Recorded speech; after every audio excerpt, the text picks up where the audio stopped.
Welcome to Tolleson Physics. So today what we're going to go over is how to draw Lewis dot structures.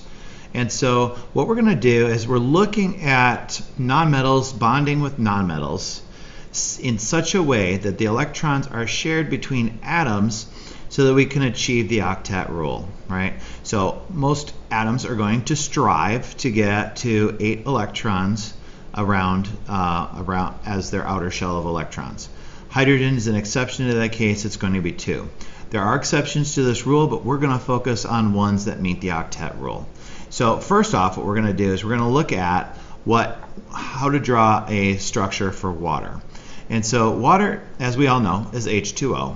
And so the process that we're going to do, we're not going to follow the formal, you can Google different valence electron rules to figure this out. I'm going to try to simplify it so that we can get the idea of how to draw this in a more intuitive way.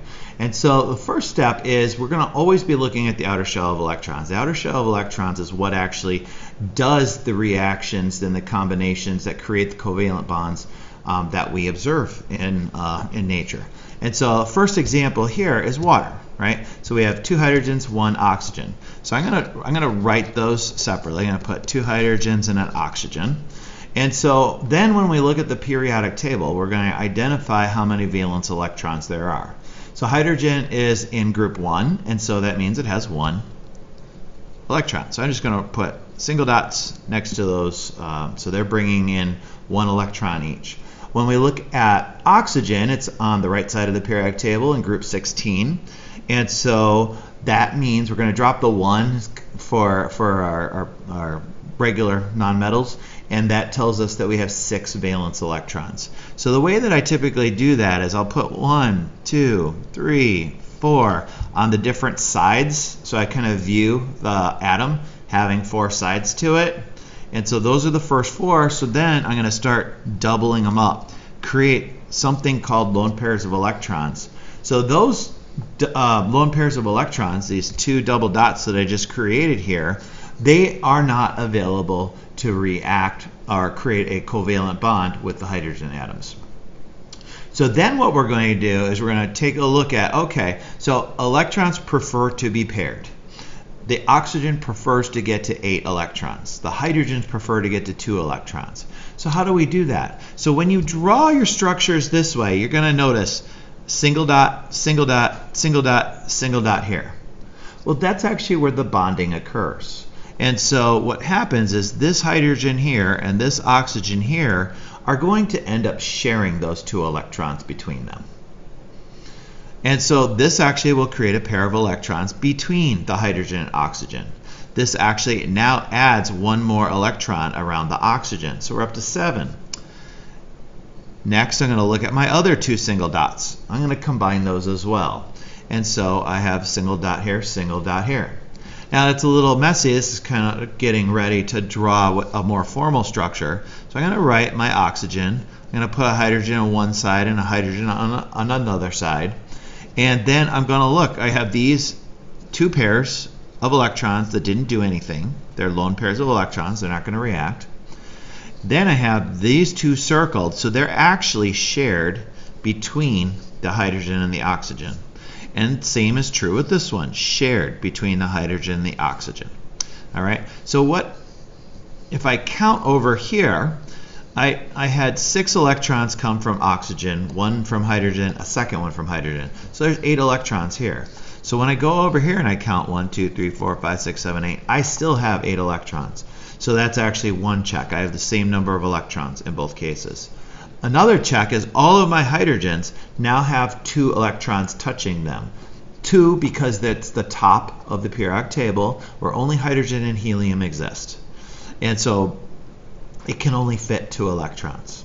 So I have 2 electrons next to this H. I have 2 electrons next to that H. All right, the last check that we're going to do is on the oxygen. Does it follow the octet rule? And so in this case, around the oxygen, there is in fact 8 electrons. And so this is the structure that we're going to see for H2O.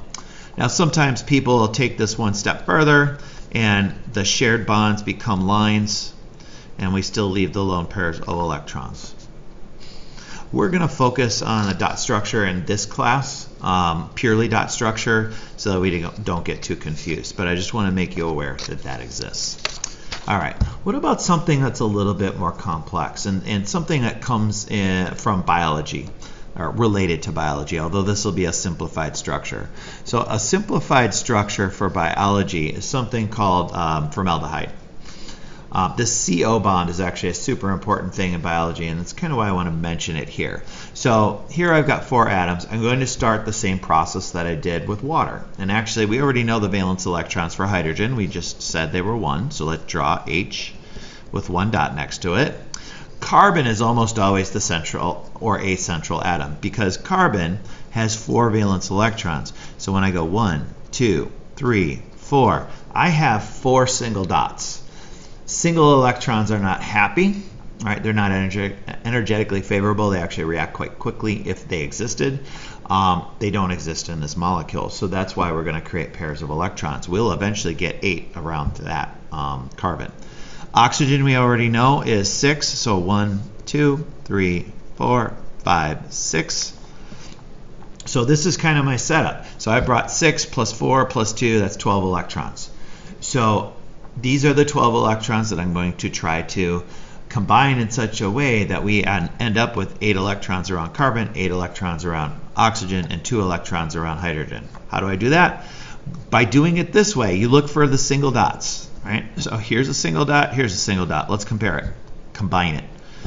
Here's a single dot, here's a single dot. Let's combine it, all right? So now these are taken care of. All right, what's left? Well, the carbon has 2 single dots, and the oxygen has 2 single dots, right? This only has 6 around it so far, and this actually also has 6 because these circled ones count now. So the way to deal with that is, okay, let's combine these 2.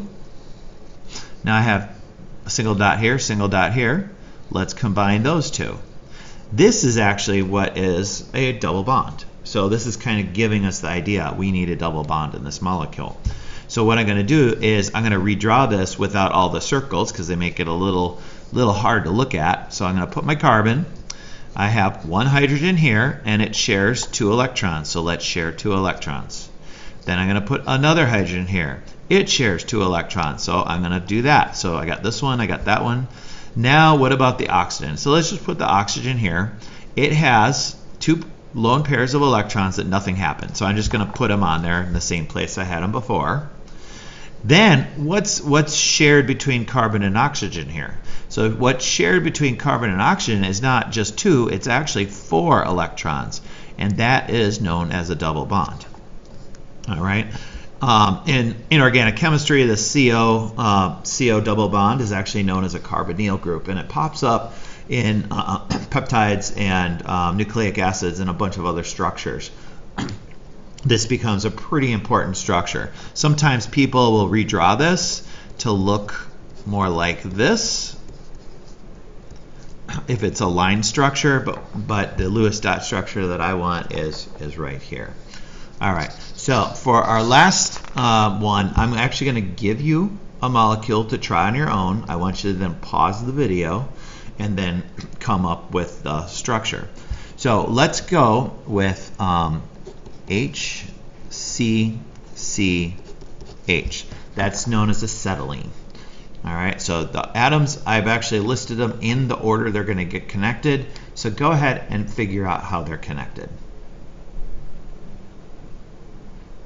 All right, so let's go through the answer to this. So hydrogen has 1 valence electron. So I'm going to put 1 valence electron next to that. Carbon is 4. So 1, 2, 3, 4. 1, 2, 3, 4. And now it's time to combine. I normally start combining with a hydrogen because a hydrogen can only accept 1 more electron because now I've circled 2, right? Hydrogen can't handle more than 2 because it has only the 1 energy level. So I'm going to do that to each of these. And that takes care of the outside of the molecule. What I have left now is I got 1, 2, 3 single dots, 1, 2, 3 single dots for the carbons. Well, what I'm going to do is I'm going to keep combining these, right? So there's 1 bond. Here is a second bond. And here is a third bond. So when I redraw this, so hydrogen and carbon always share 2. Now this carbon and the carbon, I actually have 1, 2, 3, 4, 5, 6. 1, 2, 3, 4, 5, 6. And then I have a pair of electrons with the carbon and the hydrogen, so it looks like this. And then sometimes this will get redrawn, showing that triple bond really clearly. All right, so there's 3 examples of how to draw a Lewis dot structure without necessarily following the formal rules that you'll find in many places. This works really well for molecules that do follow the octet rule and aren't charged. It becomes a little bit more complex when there's exceptions to the rule and when you have charges. All right, so you got to make sure you practice the new skill to be able to do it. Good luck to you.